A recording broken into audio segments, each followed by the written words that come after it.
Good afternoon, traders. Thank you for being here. Today, I want to talk about a subject, and I'm going to show you something that I swore I would never do again. The idea that trading is a skill that anyone can learn, but also a skill that needs to be consistently practiced. I am not feeling well at all. Thank you, Paul, for asking. And that is one of the reasons that I wanted to talk today about this. So I'm going to show you this skill that I picked up when I was a teenager that I clearly have not practiced. Now, I swore I would never begin in a live stream because the last time I did this, these things went all over the place and landed on the keyboard and did bad things to the live stream.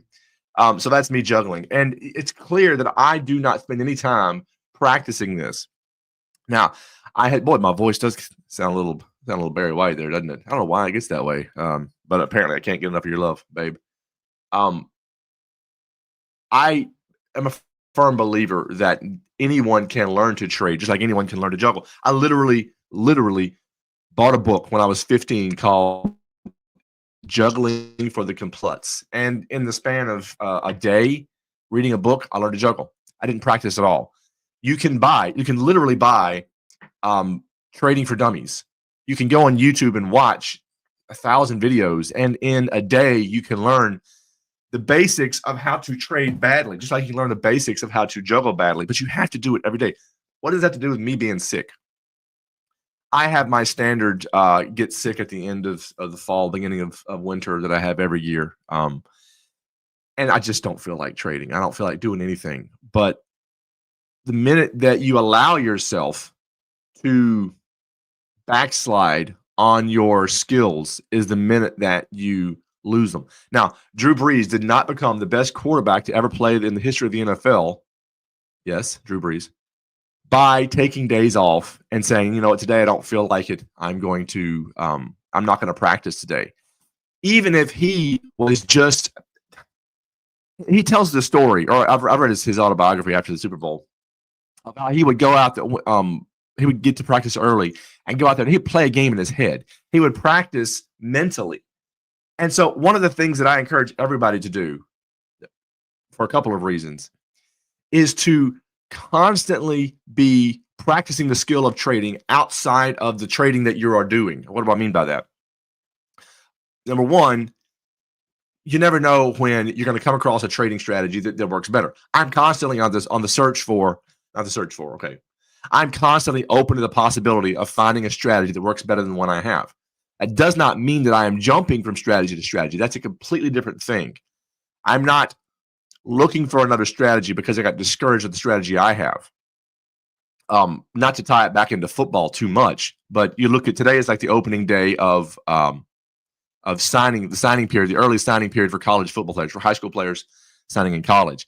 And these days with NIL money, I just never thought I would see this.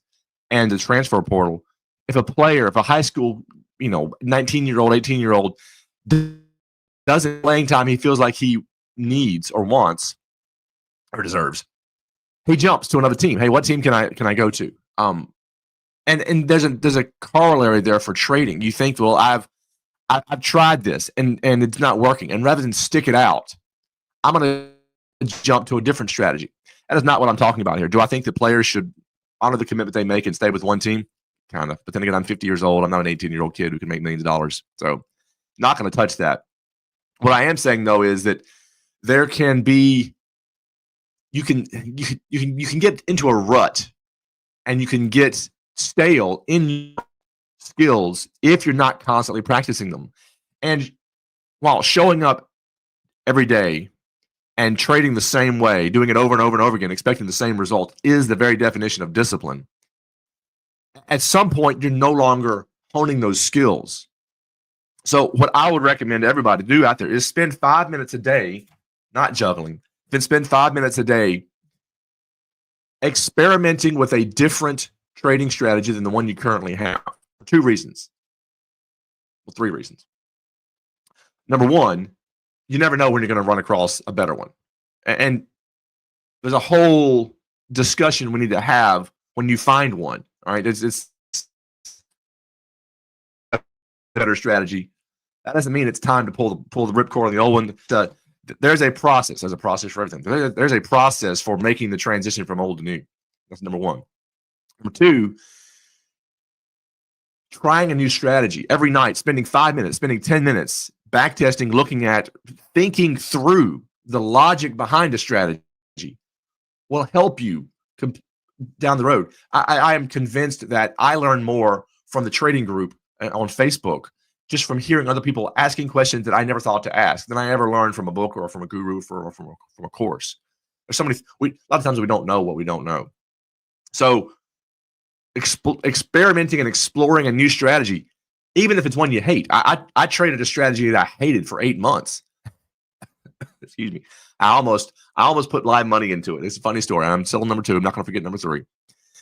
So it was a reversal strategy. I'm a trend trader. I hate a reversal strategy. It just goes against my trading DNA. And it used a Bollinger Band. And Frank, by the way, is a portion of this. So I need to update people on Frank. We'll do that on Fridays. Anyway, this thing was consistently returning like 2% a month, which is what I shoot for. 1 to 2% a month, every month for 6 months. I thought, okay, I had given this thing its 6 months run through of live trading. It was on demo. First thing you do is you back test for a good month, just gathering data. Then you live test it for about 6 months on demo. And then you put real money into it. I got distracted. So month 7 rolls around and I don't put real money into it. I'm too busy. So I get ready to do it in month 8. And it had made like 12, 13% up at this point. I kid you not, it lost 12. Just keep on testing things out. But in trading it and in putting some time and effort into a strategy that I did not like, it expanded what I think of as trading, and it helped me grow as a trader, even though I ultimately ended up not trading it.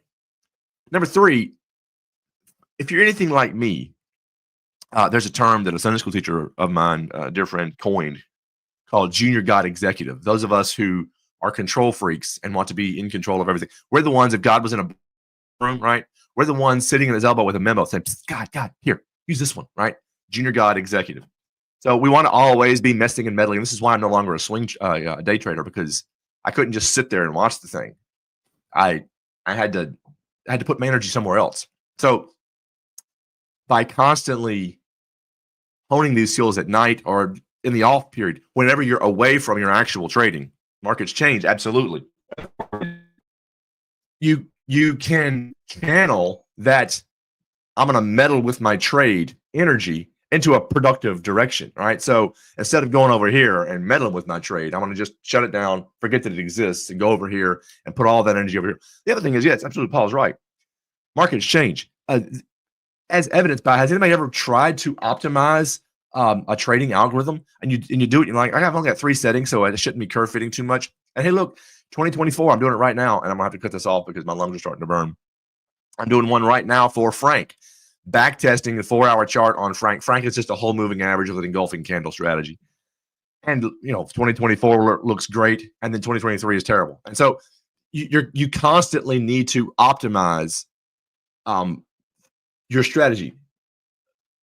Check up on it. Let me put it a better way. Instead of optimize, let's call it checking up on it. So for those reasons, trading is a skill like juggling, and trading needs to be practiced like juggling. Yes, you may have gotten to a level in the trading style that's making you money. You may have gotten to a level where it's just on cruise control. One of these days, I'm going to tune it, dial it in. Honestly, the more electronic we get, Paul, I wonder how many people are going to understand what I mean by tuning it in, dialing it in. They probably don't realize that once upon a time you had to go on the radio in order to. I made a comment to my kids when they were 10 or so about taping a TV show. And finally, they're like, Daddy, why do you keep talking about taping it? And I went, you know what? Never mind. You're never going to know. You never need that information. What's a VHS tape? Don't worry about it. It's in the Smithsonian. Don't worry about it. All of that to say, take time every day. Carve out time. And if you are anything like me, at the end of the day, you just kind of want to sit in your chair and stare at the TV or stare at the wall or just shut your brain down for a couple of hours to wind down from the day. Take 15 minutes of that time and practice the skill of trading. Find a strategy you've never heard of and stick it in your brain for your brain to root around in that thing and try to figure it out, and then try to trade it, try to make it better, try to make it See if what it will do for you. And just the exercise of doing that, even if it's all in your head, will make you a better trader. So that's the consistency that we're shooting for. I'm grateful for those of you who are here for helping me be AI is if somebody asks a question about AI, AI will eventually be able to trade once AI can do one thing. Once AI can backtest itself and make changes to its based on a set of parameters that it knows that you want, right? The downside to any algorithm is that it needs to be able to react to the changing markets. And right now, human intervention, those changes are okay. I just went out. So maybe my screen going blank is a signal for me to get off the radio because radio. I am so old, people. I am so old. Anyway, programming note this afternoon, I do not have the strength in my throat to, yes, I do trade. I trade Forex on the swing chart. By the way, if you have a question, you can join us just go to Facebook and go look up Godly Trading is right here, group, and you can join it. You can ask any question you want. It's free. It's open to anybody. I do not have the strength in my throat to have our afternoon session on the book, Godly Trading. We are on Joy, right? We have made it through to Trading with Joy, the name of the book. We have finally made it through the chapter on joy. And I have to admit, I don't feel all that joyful today just because I feel terrible. But these are the times when you surround yourself with people who say, hey, man, suck it up and go trade. So I will not be doing today's Trading with Joy session at 4:30. Also, programming note, if you in the Facebook group, I'm going to be showing some results on the option strategy, the covered call strategy. I had to roll up my covered call on Carnival. I'll show that in the Facebook group this afternoon. I do have some good ideas. I don't know how you pronounce that name. It looks more like a couple of eyeballs in a mouth. But if you want to join the Facebook group, you're welcome to it. And like I said, just look for Godly Trading in Facebook groups. You'll find us. There's the words. You're welcome to join. With that, guys, I'm suffering. So I will see you all here tomorrow. Thanks for being here.